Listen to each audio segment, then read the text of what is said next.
us. The seminar will be in 3 parts. The first part is on notice of claim provisions, the second, time bar provisions themselves, and the third, instances where you have conflicting time bars and how the courts generally resolve those. The first part, notice of claim provisions, will be dealt with by Michael Nguyen-Kim. Michael is one of our newest members of Chambers, and he completed pupillage with us in 2024. He's had a busy first year, including a 6-day Admiralty Court trial and a week-long arbitration, so he has been a busy bee. Second, we have Paul Best addressing time bar provisions. He is a senior associate at Preston Turnbull, and he's been at the firm for 5 years. In his former life, Paul Best was an England under-19 cricketer and can boast having had Ben Stokes as a roommate, and I'm sure you can ask him about that later. Finally, we have Caleb, and he will be discussing the cases where you have conflicting time bar provisions. Caleb joined Chambers in 2023, again having finished pupillage with us, but he promptly left us to go and take up a position as a judicial assistant in the Supreme Court for Lord Leggett. He's been back in Chambers for about a year, and he's been putting all that insider knowledge to good use. So the plan is for this to be quite informal. Each of them will say their piece, and we will have a time for questions after each person if you'd like, or you can wait till the end. The only thing I would ask you is if you do have a question, please raise your hand and wait for the mic to come to you so that everyone can hear you. So, without further ado, Michael, could you please start telling us about notice provisions? Yes, so as far as notice provisions are concerned, I'm going to cover 3 things. The first is, what is a notice provision and why do parties use them? The second is some general legal principles that are applicable to notice provisions. And finally, some specific practical issues that you might encounter in relation to notice provisions that are worth knowing about. So, firstly, what are notice provisions? So, notice provisions are provisions in a contract that stipulate that a claim is barred unless it is notified to the other party within a certain period of time. So, in this respect, they're similar to, but distinct from, the normal time bar or limitation provisions, which state that you have to commence proceedings within a certain period of time. Notice provisions are to do with notifying the existence of the claim to the other side, rather than commencing any formal proceedings. That said, it is quite common for notice provisions to be combined with a more traditional time bar provision, which might state that you must notify the existence of the claim and commence proceedings within a certain time period. So the two are sort of distinct, but they can sort of coincide. Why do parties use notice provisions?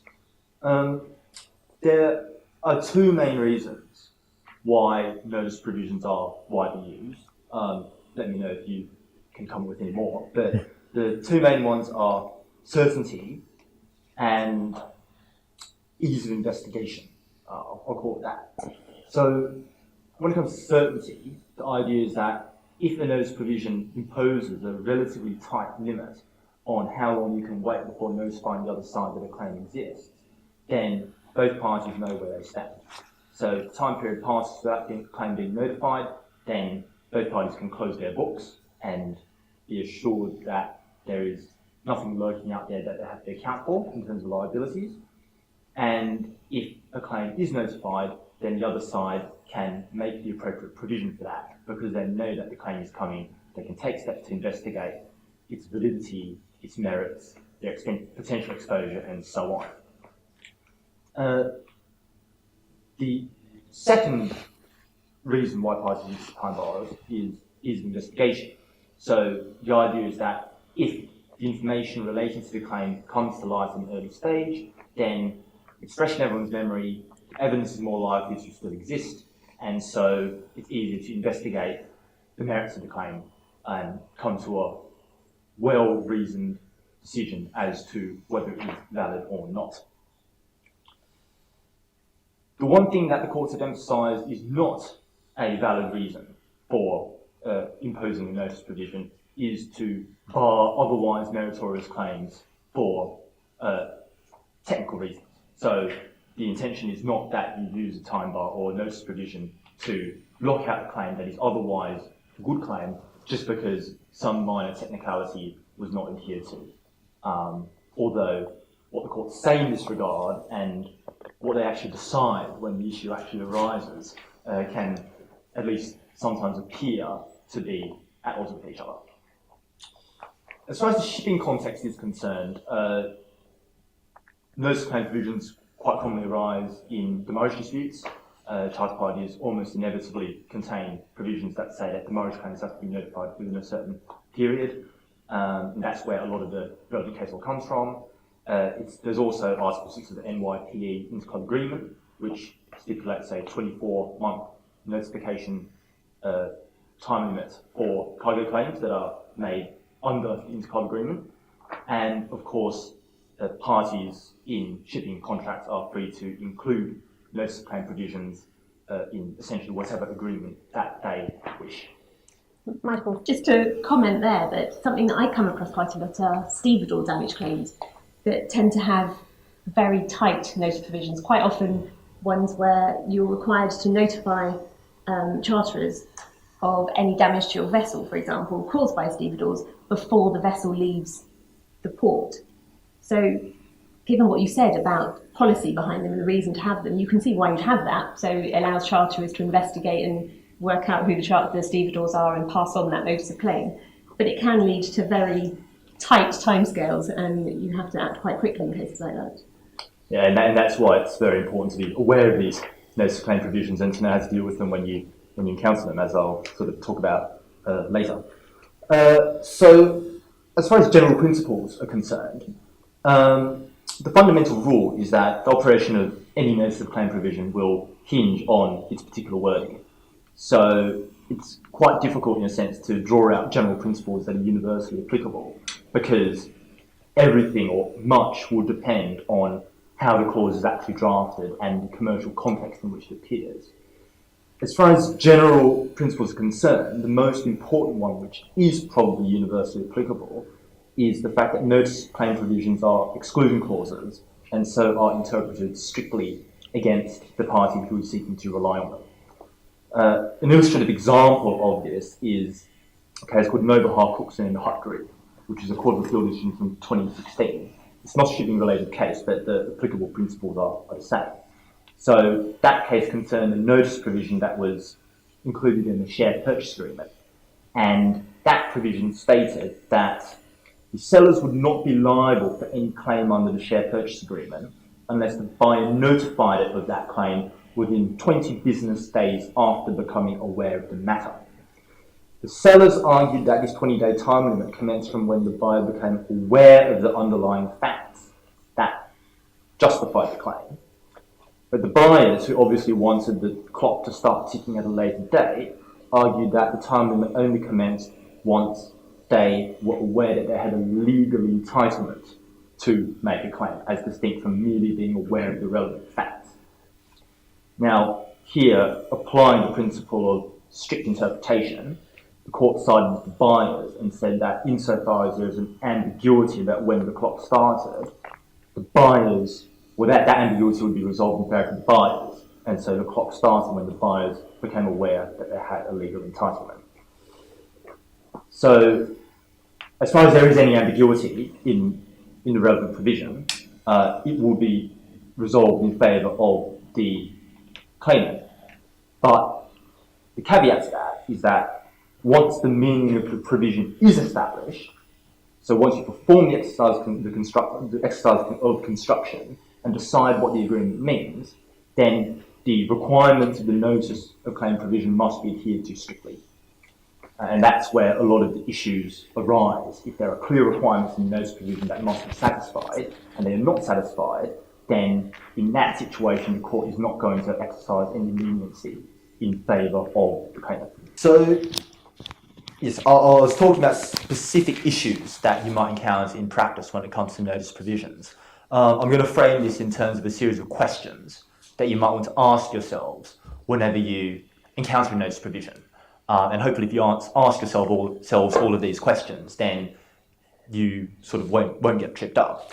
So the first question that I think should be asked whenever one encounters a notice provision is, what does it cover?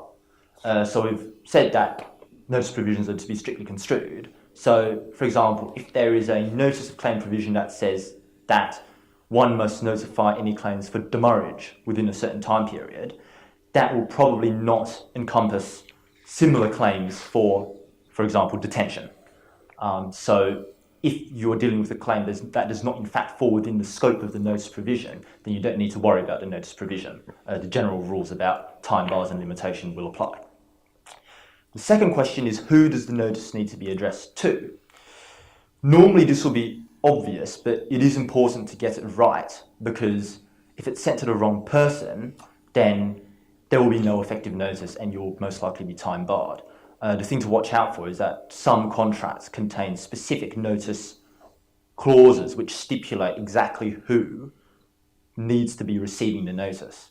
So if you don't send the notice to the right person, even if it somehow eventually gets to the right individual, then you will be time barred. There's a High Court decision called Vaughan and Von Essen Hotels, which illustrates the problem, where there was a counterparty that was represented by two different sets of solicitors. The relevant contract stipulated that the claim had to be notified to one set of solicitors, but the notification was actually sent to the other solicitors. And, factually it didn't make any difference because the other side received the notice and became aware of the claim anyway. But the fact that the claim was in the first instance sent to the wrong set of solicitors, i.e. the ones that were not nominated in the contract, meant that the claim was time barred. So the fact that there was no prejudice cause, in a sense, didn't save the claimants in that case. The third question is, how does the notice need to be sent? Nowadays, I presume most of the time will be done through email, but again, the contract may stipulate otherwise, so it is important to be aware of that. Fourthly, when does the notice need to be sent by? The deadline is usually quite clear because it will be inherent in the notice of claim provision what the deadline is. But one thing to watch out for is that the relevant events may relate to different time zones. And so in a marginal case where you're right up against the deadline and there's a dispute about what time zone applies, it's important to ascertain what the correct time zone is for the calculation of the deadline. There's a High Court case recently in 2021 which held that, for example, in demurrage cases, if the notice provision states that notice must be given within a certain number of days after discharge, the relevant time zone for calculating that deadline is the time zone of the location where discharge occurred. So that's another one to be mindful of. The final question that I want to get to, which I think in practice is the most difficult and contentious, is the question of what actually needs to be included in the notice. Now again, this will depend on the formulation of the clause, but on the screen there, I can't really see it myself, but I trust that it's there. I've set out 4 quite common formulations. So there's all relevant documents, all supporting documents, just supporting documents, and reasonable details. And I've listed those in the decreasing order of how onerous they are. And I'm going to talk through sort of some of the specifics of what each of these formulations requires. The first one I'm going to start with is the second one, all supporting documents, because the first formulation and the third formulation are just variations of that. So when it comes to all supporting documents, the courts are very clear that this means what it says. So it literally means all supporting documents, and this is confirmed by the judgment of Mrs. Justice Cockerell in a case called the Tiger Shanghai. And I'm going to illustrate how strict this test is by going through a couple of examples that are addressed in the Tiger Shanghai about when a document does or does not need to be disclosed as part of a notice of claim.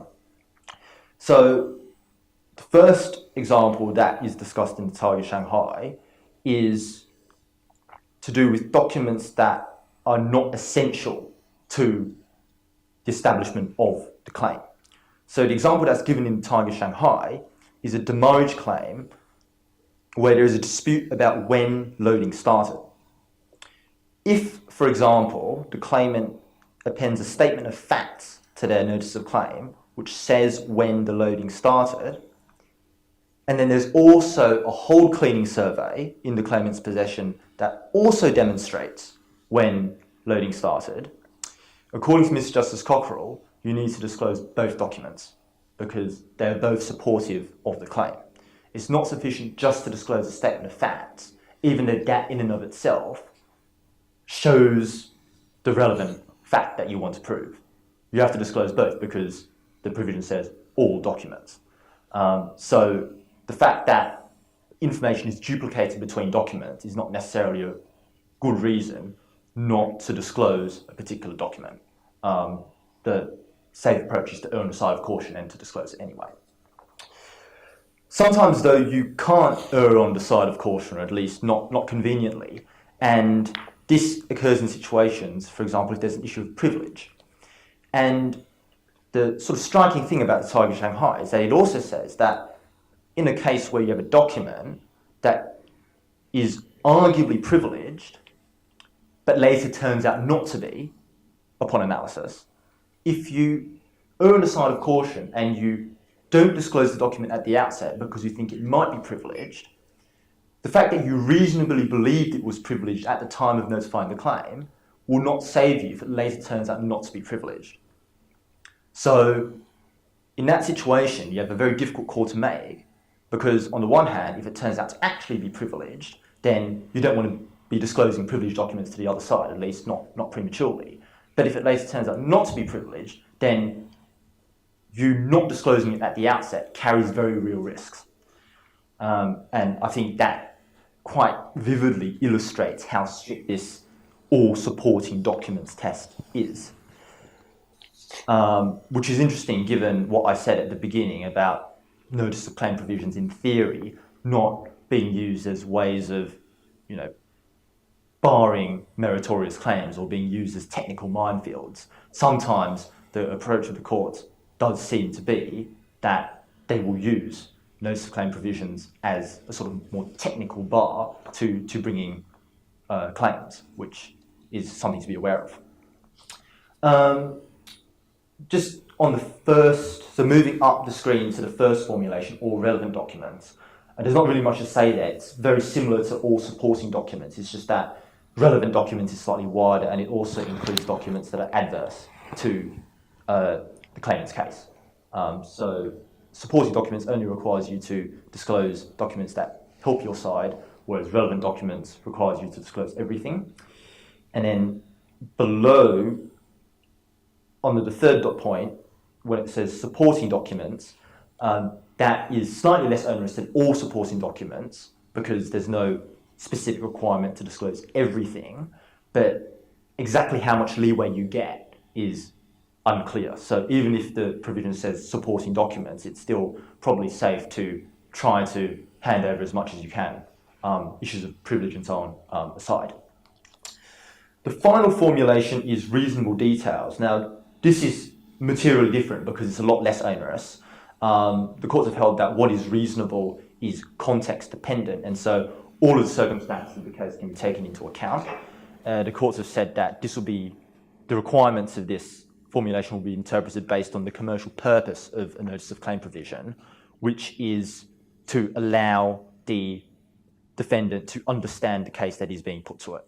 So if the requirement is that all reasonable details be given, you don't necessarily need to disclose detail that is already known to the other side.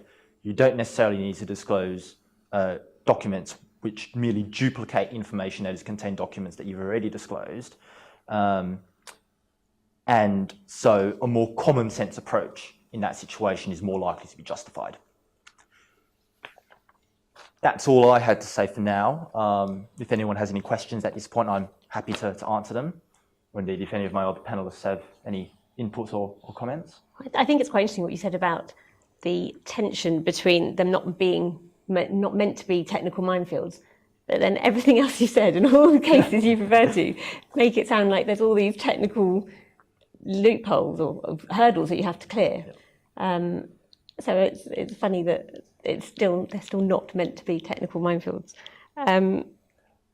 Michael, I had a question. I wondered whether, when you notify a claim, do you have to set out both the factual and legal basis of the claim, or is it enough that you say there's a legal basis?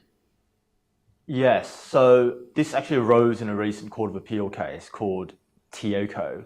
I don't know the full citation off the top of my head, but the gist of what happened in that case was that a claim was notified where the factual basis of the claim was set out, but the claimant didn't set out the precise provisions in the contract that they alleged were breached. And that was held to fall short of the requirement to provide reasonable details of the claim.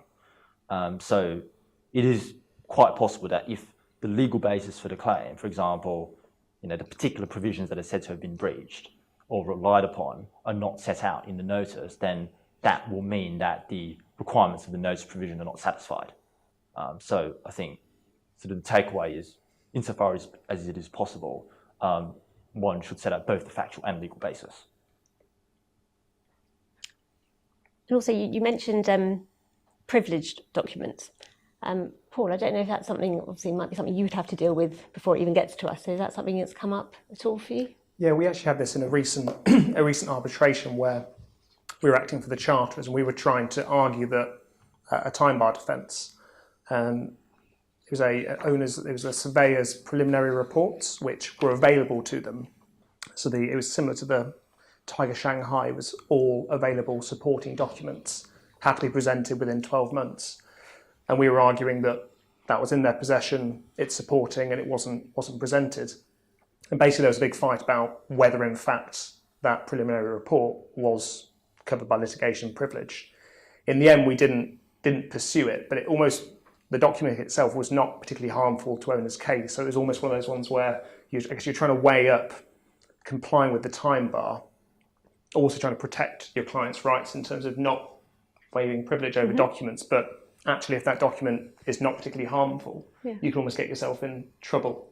So it's a difficult one to balance sometimes. I guess a halfway house, if it's possible in the document, is if some aspects of the document are privileged, then presenting a redacted document, or if you're particularly keen to comply with the time bar, presenting it, but with an express reservation of rights and not waiving privilege could be a route forward. Because otherwise you can end up with no claim at all. So, Exactly. I don't know if anyone has any questions at this point. Yeah, just wait for the mic, sorry. There you go. Thank you. Hiya. Just following on from the point you raised in terms of the legal and factual provisions to put in the notice period, is there anything you've seen that suggests that you'd have to put forward the quantum of the claim? Because you could see from the reasonable details or supporting documents to evidence the damages that have been suffered. Just wondering if there's any thoughts on that. So the case law I've seen is sort of contradictory in that regard. And it also, I guess, depends on the formulation that's used. When it comes to all supporting documents, there is sort of a long line of authority that says that you must disclose information that relates to both liability and quantum. When it comes to reasonable details, I have seen cases where the court has said that no sort of firm quantification of loss is required at the notice stage. So again, I think it depends on the formulation. I think if quantification is possible at that stage, then there's no reason, I guess, not to put it in. But if it's not possible, then it will depend on the formulation, and especially if you're dealing with reasonable details, there's no sort of firm obligation to precisely quantify.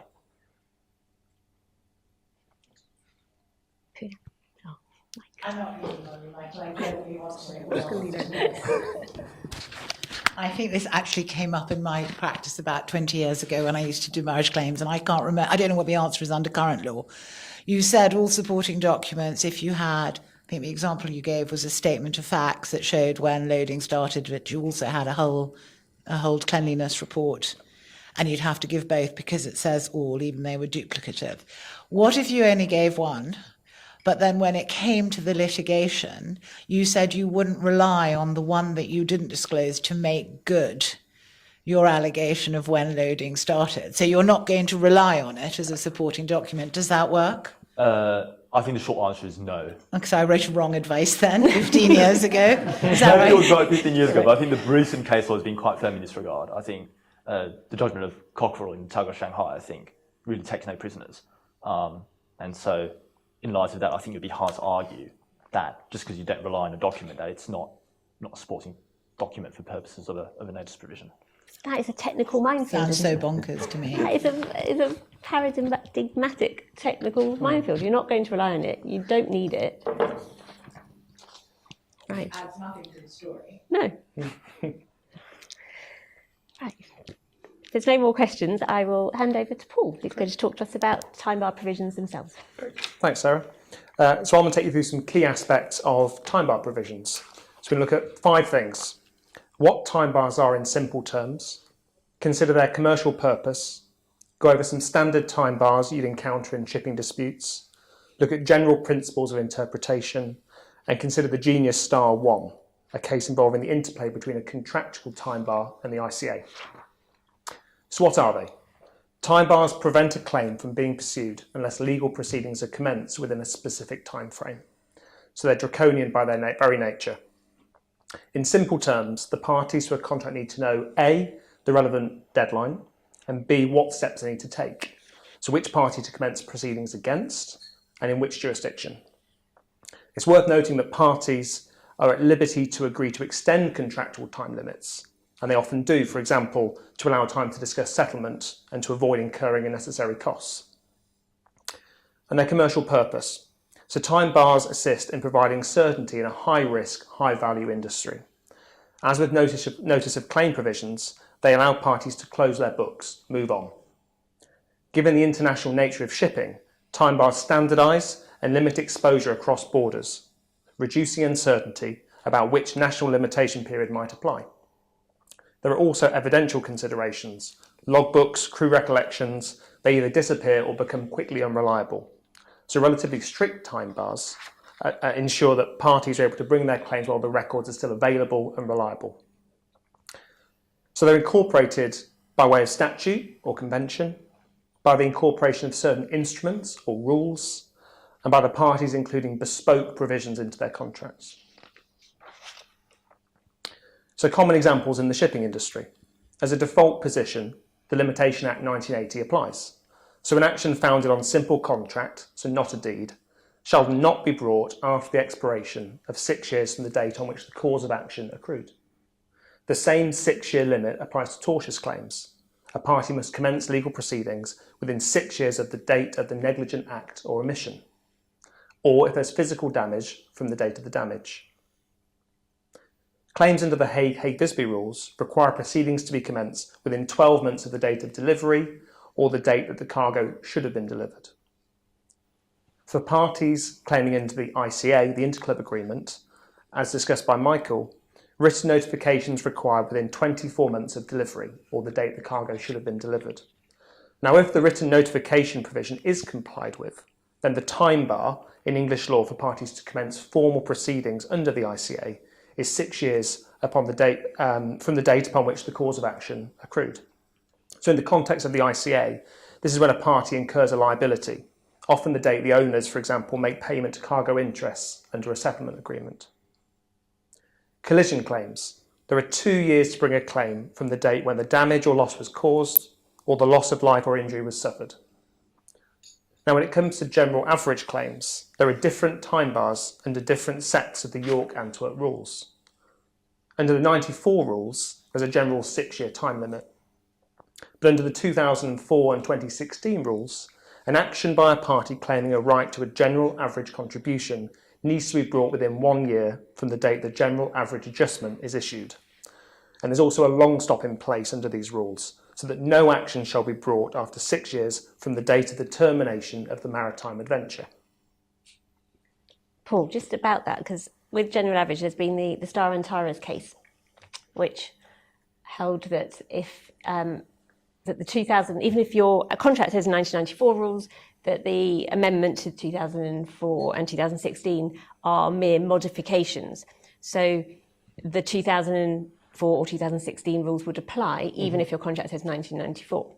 So the impact of that, presumably, is that the time bar in the 2004 and 2016 rules apply, which is much more onerous.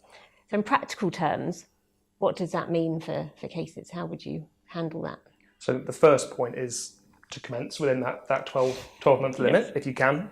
I suppose practically it'd be prudent to ask the adjuster whether they wanted to update the adjustment and to take into account any developments within the 2016 rules. Trying to think of But anything.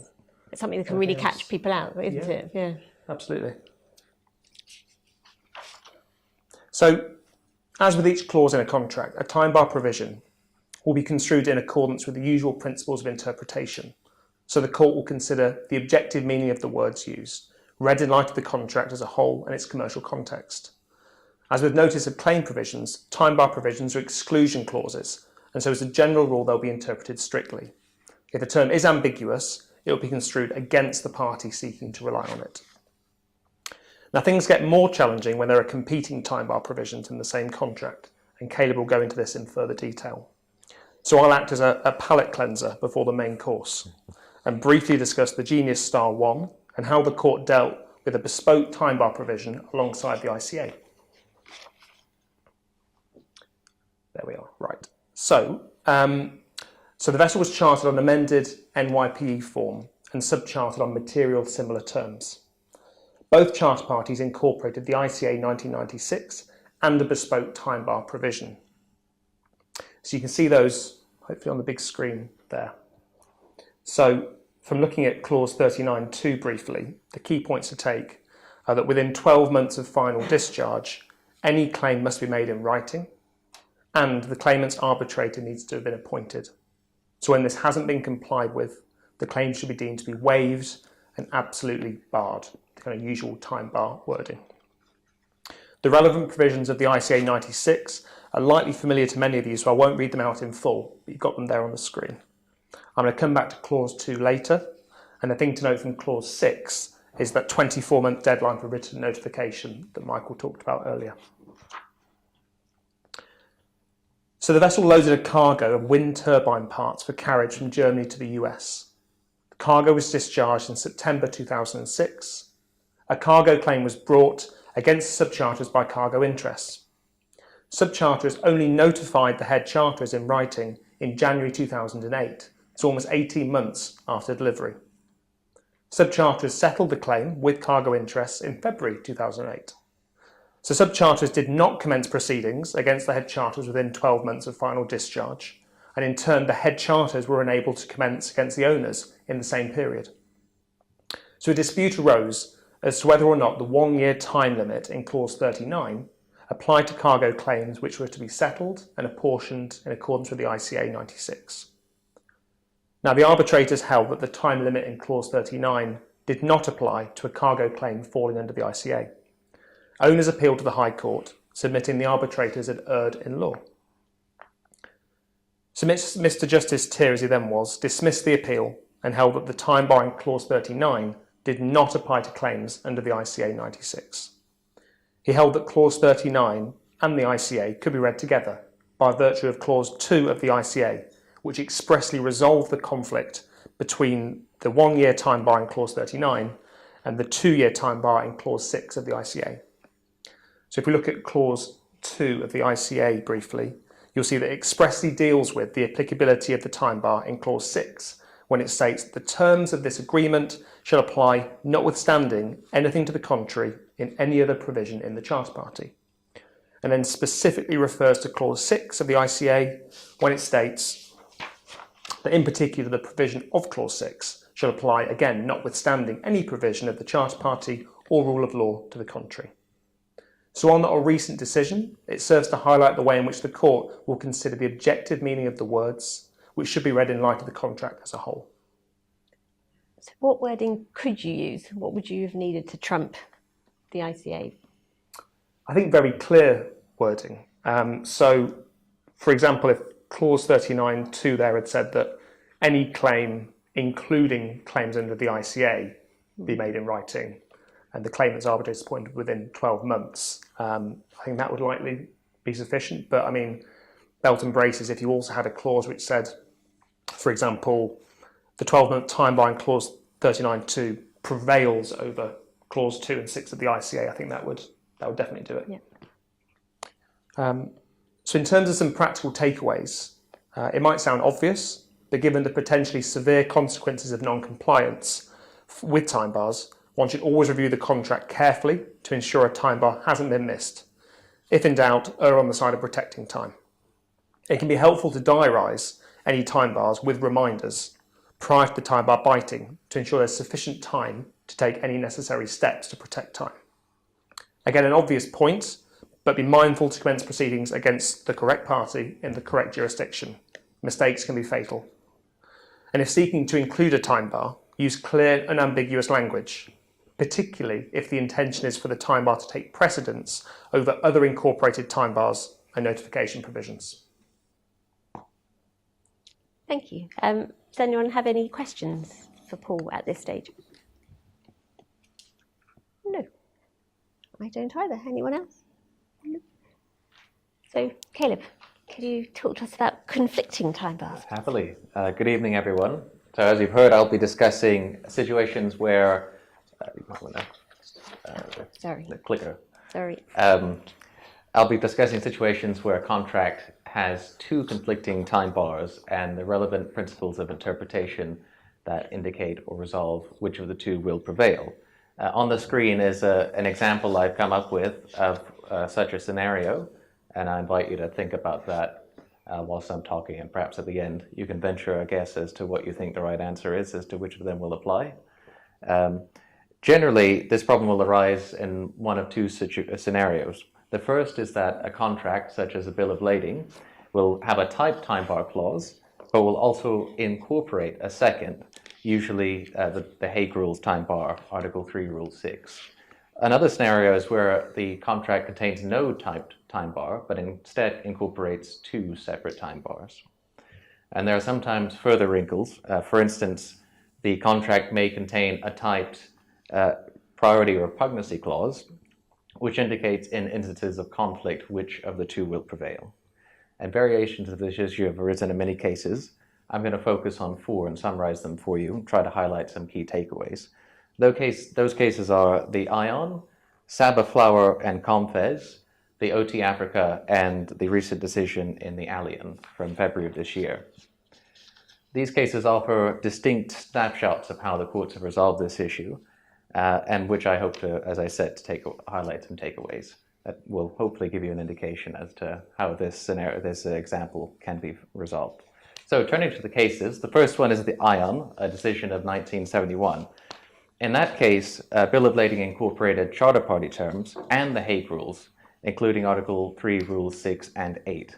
The charter party included a Centricon arbitration clause requiring commencement of claims within 3 months of final discharge. The Hague Rules, in contrast, as is well known, allowed 1 year from delivery or the date upon which delivery ought to have been made. The Hague Rules were incorporated by a provision that also included the following repugnancy wording. That is, that if any term of this Bill of Lading be repugnant to any extent to the legislation by this clause incorporated, such term shall be void to that extent and no further. The question, of course, was whether the applicable time bar was 3 months or 1 year. Mr. Justice Brandon, as he then held that the applicable time bar was 1 year. He reasoned as follows. The Centricon clause conflicted with Article 3, Rule 6 because it stipulated for a shorter time bar, and therefore in principle would be caught by Article 3, Rule 8 and disapplied. In his view, it did not matter that the Centricon clause was incorporated first, i.e. by an earlier provision in the bill, as the shipowner had argued. Instead, what the court had to do was read all 3 provisions together.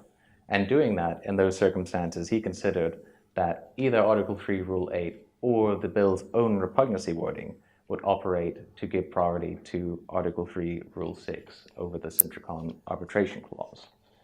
In terms of takeaways, I think there are 2 to note. The first is that it's not always necessary to have a clause paramount when incorporating the Hague Rules in order to fix the priority of those rules in favor to other terms. That can also be achieved by a sui generis repugnancy clause in the relevant contract. Or, in the absence of such wording, it can be achieved by Rule 8 itself, even if it's incorporated. So that's that case. Turning to the second, Saba Flower, which is a decision of the Court of Appeal from 1988. In that case, there was a fixture note which incorporated a charter party. The charter party included an arbitration clause which required commencement of claims within 6 months, and it also incorporated the Hague Rules again. It did not, however, incorporate Article 3, Rule 8, which was expressly excluded, or contain any other provision expressly fixing the priority between the two terms. This was a case, therefore, where two conflicting terms existed, but both were incorporated. The Court of Appeal approached the issue in stages. It first noted that, unlike in other situations, as I've just noted, where there's a type clause and an incorporated clause, here both were incorporated. As such, the usual rule that helps resolve this situation, namely that type clauses prevail over those merely incorporated, was of no assistance. But the court also made the point that that is only one rule, and it does not have predominating effect in all circumstances. So that left the position as a matter of construction unclear. What the court defaulted to was the classic position, which is that a time bar requires clear words, and that in the absence of clear words in the fixture note giving priority to the 6-month time bar, the relevant provision that would apply to cargo claims would be that found in Article 3, Rule 6. But absent that, the 6-month bar would apply. And in doing so, the court gave effect to both provisions. In terms of points to note from this case, I would suggest the following. The first is that rules of construction are not necessarily rules, but they are guidance, and they may vary case to case. The rule that a type clause prevails over one that is merely incorporated is only one rule, and it may be applicable and it may not. The second is that the default presumption, namely that clear words are required, can be a powerful force when it comes to construction.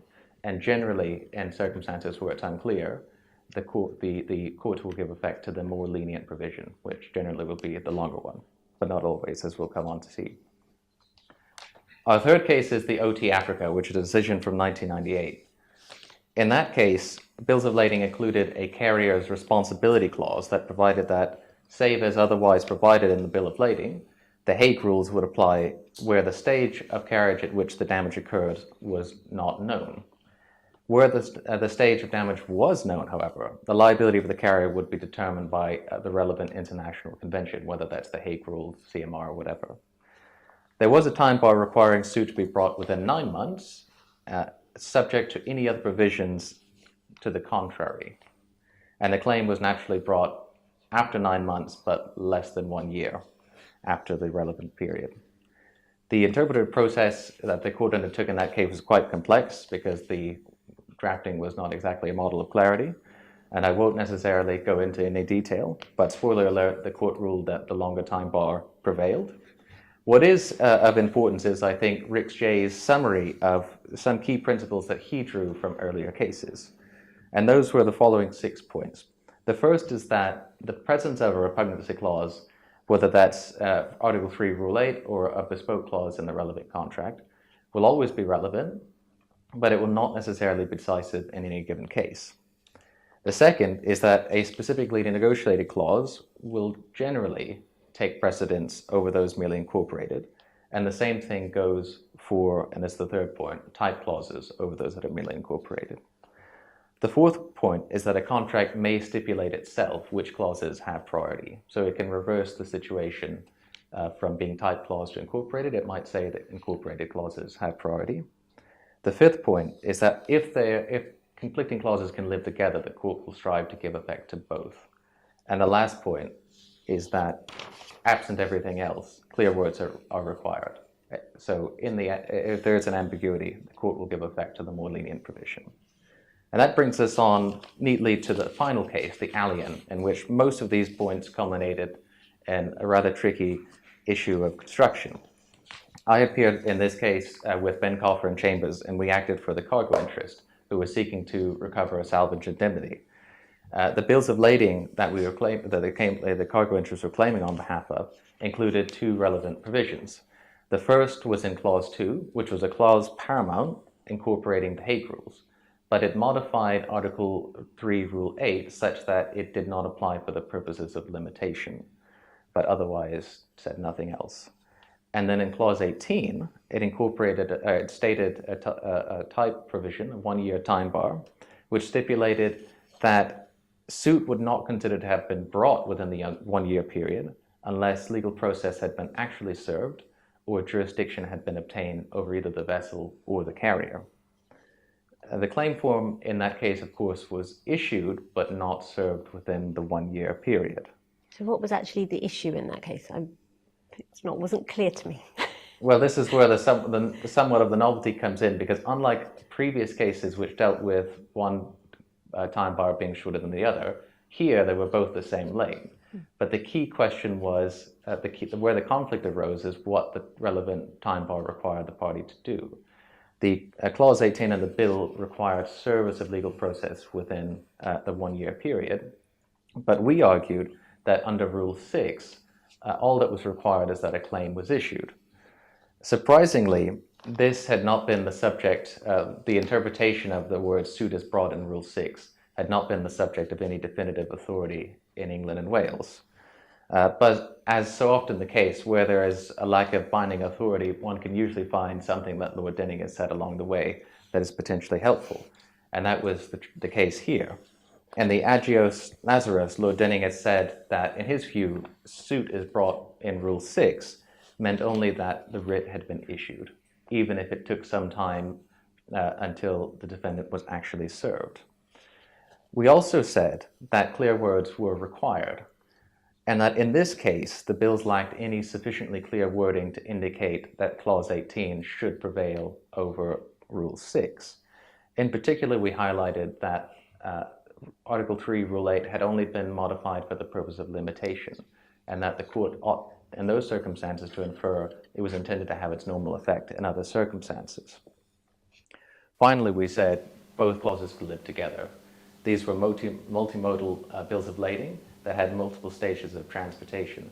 And in those circumstances, we said there was plenty of scope for this Clause 18 to have an independent operation, and that Rule 6 simply applied when it was a cargo claim being made.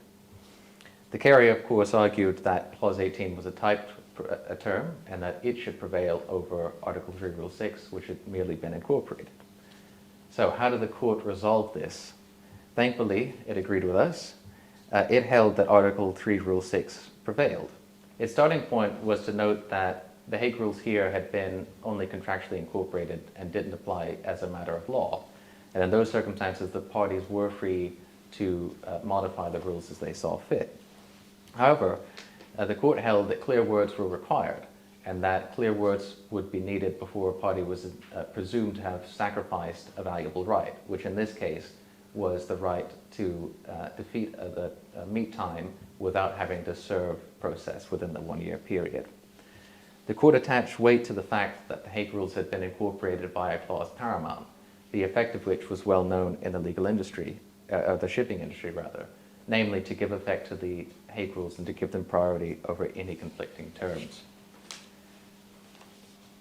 It agreed with our argument, thankfully, that Clause 2 indicated that the rules, including Rule 8, were intended to have their normal effect, given that Rule 8 had only been modified to a limited extent, and noted that in the circumstances where the governing law of the bills was English law, and under English laws of procedure, a claim is started when the claim form is issued. It was enough in those circumstances that the claim form had been issued and not served. It did not definitively say what the meaning of suit is brought in the context of Rule 6, which is still an ongoing issue. But ultimately, it concluded that Rule 6 prevailed over Clause 18. In terms of takeaways, I'd note 3 points. The first is that the rule that type clauses prevail over those incorporated is only a starting point. It is not always easily applicable. For instance, here, Clause 2, which was the clause paramount, was also a type provision. So it was unclear how you resolved or applied that term where you had 2 type provisions, but one of which also incorporated some terms in addition. The second is that other rules of construction, such as the effect and or meaning of a clause paramount, may have determinative effect in certain circumstances. And the third is that clear words will generally be required before the court considers that the parties intended to deviate from internationally recognized time bars, such as that in Article 3, Rule 6. And hopefully that's helped guide us in the question of what the answer is here. But I don't know if anyone has any questions.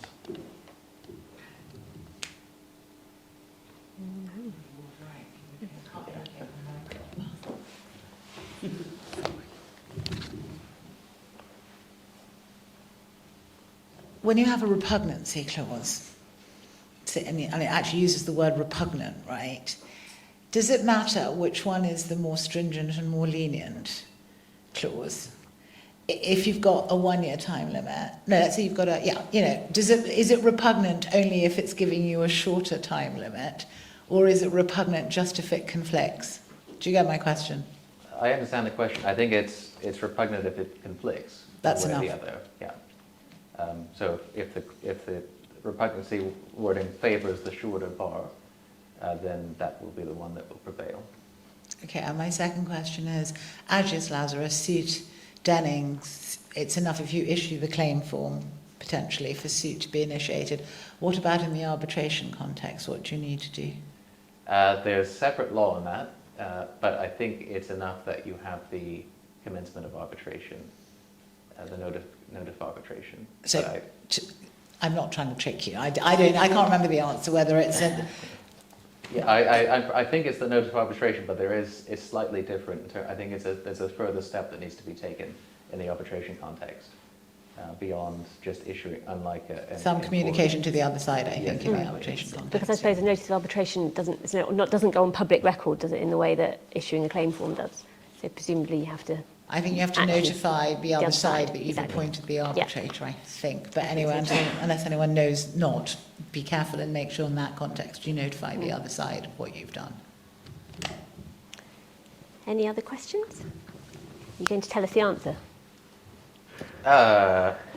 Well, it's only my guess at the answer. I would think that the shorter provision probably applies here, given the wording at the end, which is save as otherwise provided. So I would think that indicates the parties only intended the Hague rules to apply to the extent that they were consistent with the other terms of the bill. But at the same time, Rule 8 would be incorporated, so not necessarily a slam dunk answer, but that would be my guess. Given what you said before, I think I'd agree with that, following your own advice. It seems to me, though, that there's not really much magic to this. It is just the application of normal rules of construction of contracts, with perhaps slight nuance towards if there's an ambiguity, you allow the longer time bar. Would that be fair? I think that's definitely fair for the most part. There can be some instances in particular industries, such as when you have a clause paramount that has a special meaning, but absent those circumstances, generally it is a matter of construction. The courts will use all the canons of construction that they've got in their tool belt to try and work out the answer.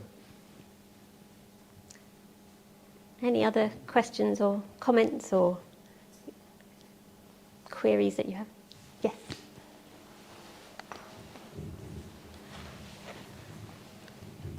Hi, I was just wondering in terms of Article 3, Rule 6, when it says, the date of delivery or when the goods should have been delivered.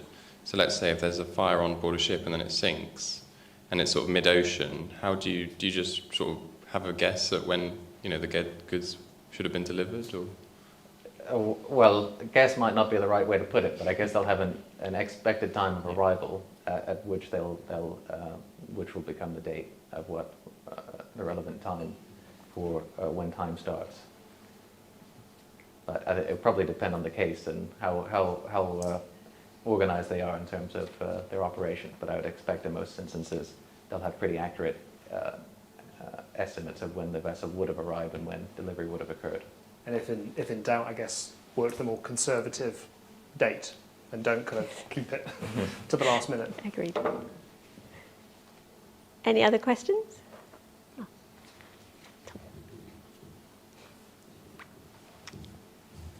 I was just wondering if anyone on the panel had any sense for the kind of wording which you would need in a time bar clause or a notice of claim provision to make it a substantive bar to liability as opposed to a mere procedural bar. And so what I have in mind here is if you have a demurrage time bar clause requiring all supporting documents to be provided within 30 days of discharge, the owner fails to provide all supporting documents but nevertheless brings a claim for demurrage. The charterer, acting under a mistaken view as to how the clause operates, pays the demurrage. In what circumstances or in what wording would he be entitled to recover the demurrage he's paid by way of restitution of unjust enrichment? Yeah, so I looked into this recently. I think when it comes to wording along the lines of notice of the claim must be given within 90 days, otherwise there shall be no liability, would be enough to extinguish both the rights and the remedy. That is distinct from wording along the lines of if notice is not given within the stipulated deadline, no proceedings shall be brought. That's different because that's merely a procedural bar. It stops you from issuing proceedings to vindicate the right, but it doesn't affect the underlying right itself. So I think that's the answer to the question. I think any wording that explicitly is targeted at the right, at the liability, is going to bar both the right and the remedy. But if it doesn't go that far, then you may still have the right. And that right you'd exercise by a claim in restitution. Potentially, if you've prepaid, yeah. Yeah. Okay, if there's no other questions, I have one final question for you all. Is if you were to give one top tip to avoid issues, what would that be? Michael, do you want to? Yeah, I think read the notice provision carefully. Should read the contract generally, yes. And also try to gather as much information as possible, as early as possible. And I think that's just general advice that applies in sort of any situation, I guess. So I'd agree. Probably not especially helpful, but I think those 2 points are pretty much the most important things I think you can do when it comes to notice provisions. Paul? So I say more haste, less speed. So act promptly but carefully. Good advice. Caleb? I'd agree, read the contracts, always good advice, but specifically I'd look for any language fixing the priority between terms in the instance of a conflict, whether that's a clause paramount or something else. That'll generally be your best friend if you can find it, or perhaps your worst enemy, depending on the circumstances. Right. Unless anyone has any other questions, I'd like to thank everyone on the panel for their contribution, and thank you to you for questions, and Poonam, of course. And thank you for coming, and please do stay with us and go outside and help yourself to some more drinks. Thank you.